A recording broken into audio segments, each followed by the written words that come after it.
तो भाई IPO investors की चांदी चांदी होने वाली है, क्योंकि एक साथ में मार्केट में पूरे 5 आईपीओ ओपन होने वाले हैं। अभी अपना टाइमलाइन को दिमाग में डाल लो, 19 से 21 अगस्त तक मार्केट में टोटल 5 आईपीओ ओपन होने वाले हैं। टू बी प्रिसाइज इस डेट पर यहाँ पर टोटल 4 आईपीओ ओपन हो गए, और आगे वाली डेट पर मतलब 20 से 22 तक एक आईपीओ हमको और एक ओपन होता हुआ दिखेगा। ठीक है, तो अभी इस वीडियो में अपन एनालिसिस करने वाले हैं, रिव्यू करने वाले हैं 3G शिपिंग ग्लोबल का, और पूरा डिटेल एनालिसिस और रिव्यू होने वाला है। तो वीडियो को स्टार्टिंग से एंड तक पूरा देख लेना।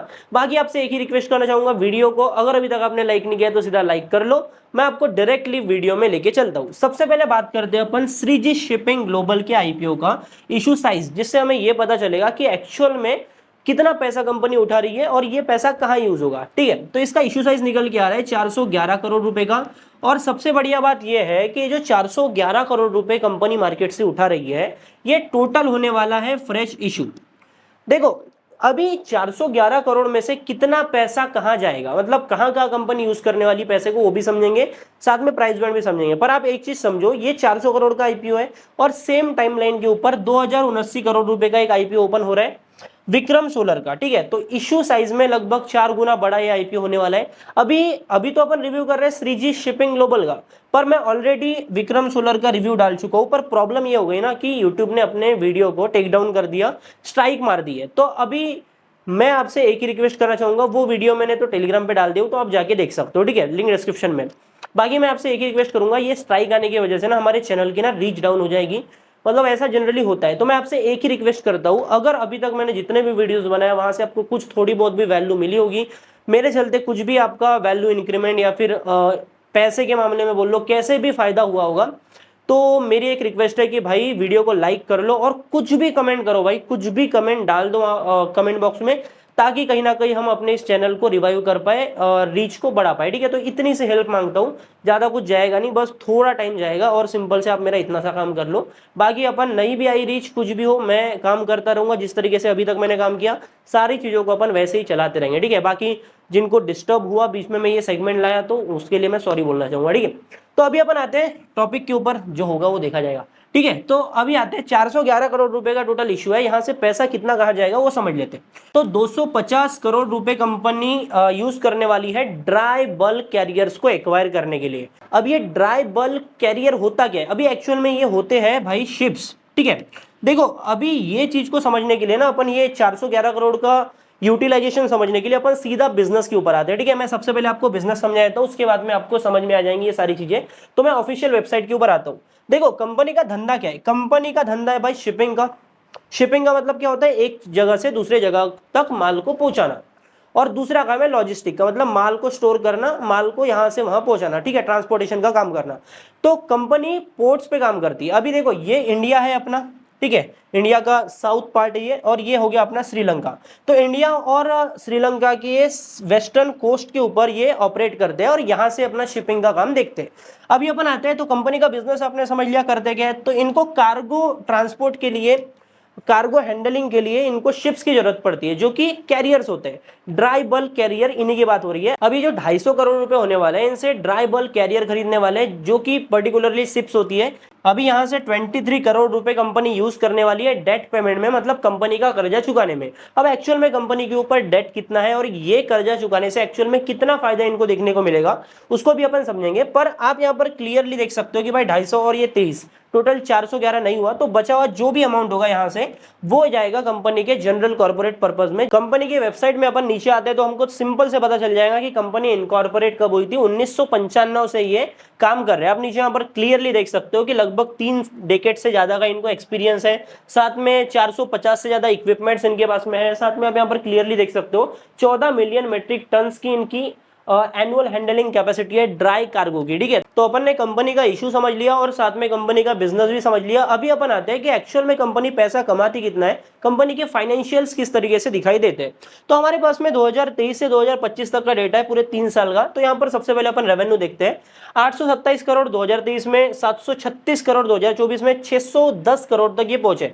ठीक है, मतलब आप यहाँ पर क्लियरली देख सकते हो कि पिछले 3 साल में आपको यहाँ पर रेवेन्यू में ना ड्रॉप देखने को मिलेगा, मतलब कंपनी की ग्रोथ ना नीचे आई है। अभी क्या प्रॉफिट में भी सेम चीज हमको देखने को मिलेगी। प्रॉफिट के ऊपर अपन आते हैं। पहले तो इनका 118 करोड़ का प्रॉफिट आफ्टर टैक्स था, फिर ये 124 आए, और अभी आ गए ये 141 करोड़ तक। मतलब हमको क्लियर ट्रेंड देखने को मिल रहा है कि कंपनी के रेवेन्यूज तो डाउन हुए हैं 3 साल में, पर प्रॉफिट अप हुए। तो हुआ क्या है, एक्चुअल में कंपनी की प्रॉफिटेबिलिटी बढ़ी है, कंपनी के मार्जिन इंप्रूव हुए।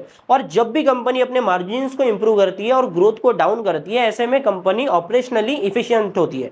और जितनी ज्यादा कंपनी ऑपरेशनल इफिशिएंट होगी उतना ज्यादा आगे एक्सपेंशन कर सकती है। मतलब आप इसको इस तरीके से समझो, किसी कंपनी की ग्रोथ डाउन है, रेवेन्यू डाउन है, पर प्रॉफिटेबिलिटी हाई है। मतलब वो समझो कि एक बाण है और उसने वो खींचा है, मतलब अभी तो तीर पीछे आया है खींच के, पर उसमें जो पोटेंशियल एनर्जी है वो अभी के टाइम पर काफी ज्यादा है। और जब वो बांध छूटेगा तो काइनेटिक एनर्जी बन के वो और आगे जाएगा। मतलब इतना समझो कि strength building with in the company हो रही है। अभी आपको इस तरीके से समझेगा। आरओई की बात करता हूं मैं, रिटर्न ऑन इक्विटी की। आरओई कंपनी का निकल के आ रहा है लगभग 43% का। मतलब ये मैसिव है। इक्विटी कैपिटल के ऊपर 40% से ज्यादा रिटर्न बना के देना किसी भी कंपनी का बहुत ही ज्यादा तगड़ा है। अभी इससे बात नहीं बनी, और समझो, देखो ये जो बिजनेस है ना, यहाँ पर बहुत बड़ा कैपेक्स लगता है। मतलब ऐसा नहीं कि जो कार्गो एक्सपोर्ट होते हैं, ड्राई बल्क कैरियर्स होते हैं, शिप्स होती है, उनको खरीदने के लिए एक बहुत बड़ा कैपिटल लगता है। अभी आप एक चीज समझो, रिटर्न ऑन कैपिटल एम्प्लॉयड अगर किसी कंपनी का 28% है, मतलब कंपनी में वो जितना पैसा लगा रहा है उसके ऊपर तगड़ा प्रॉफिट निकाल रहा है। मतलब वो कंपनी आगे ग्रोथ करने के चांसेस जो है वो काफी ज्यादा बन जाते हैं। आरओई और आरओसी हमको तगड़ा देखने को मिल रहा है। रिटर्न ऑन कैपिटल एम्प्लॉयड अभी के टाइम पर 28% का है, जो कि काफी ज्यादा डिसेंट है। देखो मैंने 23 करोड़ के डेट पेमेंट की बात करी थी, तो अभी अपन समझ लेते हैं कंपनी की बोरोविंग्स कितनी है। कंपनी की बोरोविंग्स है लगभग आपको देखने को मिल जाएंगी 250 करोड़ की। ठीक है, तो 23 करोड़ का यहाँ से बोरोविंग्स निकाला भी तो उतना ज्यादा वो नहीं होगा, मतलब कहाँ ही हो जाएगा, 200 करोड़ के भी नीचे नहीं आएंगे। पर आप बढ़िया बात समझो, रिजर्व एंड सरप्लस आपको यहां पर देखने को मिल जाएगा 200 करोड़ रुपए का। और कंपनी के पास में इतना बड़ा रिजर्व है, इसीलिए इक्विटी कैपिटल भी तगड़ी है, और इसीलिए इनका जो डेट टू इक्विटी का रेशियो बन जाता है वो बन जाता है भाई लगभग 0.75 का। मतलब डेट टू इक्विटी रेशियो 1 के नीचे है। मतलब किसी भी कंपनी के लिए ना ये बहुत बढ़िया साइन होता है। साथ में इक्विटी कैपिटल मार्केट से और भी ज्यादा उठा रहे हैं, तो ये और भी ज्यादा इंप्रूव होने के चांसेस इन फ्यूचर काफी ज्यादा बढ़ जाते हैं। तो कंपनी का रेवेन्यू है भाई 610 करोड़ रुपए, कंपनी का प्रॉफिट है 141, तो इनका पैट मार्जिन निकल के आता है लगभग 23% के करीब। मतलब प्रॉफिट वाइज ये इनका पैट काफी ज्यादा है, और ये जो पैट मार्जिन है ये पिछले 2-3 सालों में हमको इंप्रूव होता हुआ दिखा है।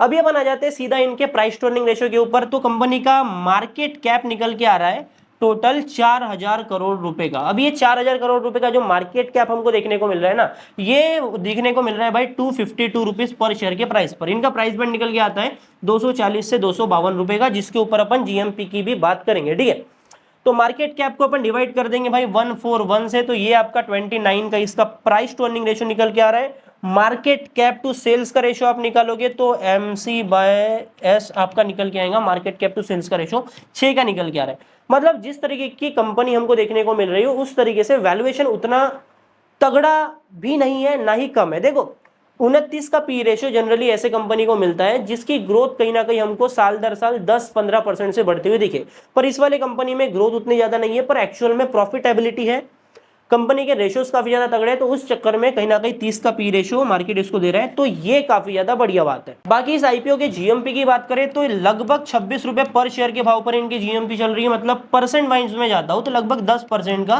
प्रॉफिट यहाँ पर हमको देखने को मिल रहा है। अब ऐसा नहीं कि इसकी जीएमपी एकदम से ज्यादा कोलैप्स कर जाएंगी, 10% के नीचे आ जाएगी, इसके चांसेस ना काफी ज्यादा कम है, क्योंकि कंपनी फंडामेंटली बहुत बढ़िया है और इसमें अप्लाई किया जा सकता है। बाकी अपने को ये देखना पड़ेगा जो 5 आईपीओ है ना, वहां पर किस आईपीओ में कितना सब्सक्रिप्शन पड़ रहा है, इसके लिए आप हमारे टेलीग्राम चैनल को भी ज्वाइन कर सकते हो। बाकी एक और चीज हमको करना पड़ेगा, 5 आईपीओ है तो हमको ऐसे आईपीओ में अप्लाई करना पड़ेगा जहां पर हमें प्रॉफिट के भी चांस मिले और साथ में हमें अलॉटमेंट के भी चांस बने। इसीलिए मैं 5 आईपीओ को ना कंपेयर करेंगे, अपन कंपेरिजन वीडियो लाएंगे, तो चैनल को सब्सक्राइब भी कर लेना। बाकी वीडियो को लाइक तो करना ही, कमेंट तो भाई करना ही, क्योंकि रीच को बचाना है भाई। थोड़ी हेल्प कर दो यार अगर लगता है आपको तो। बाकी मैं मिलता हूं आपसे अगले नए वीडियो में।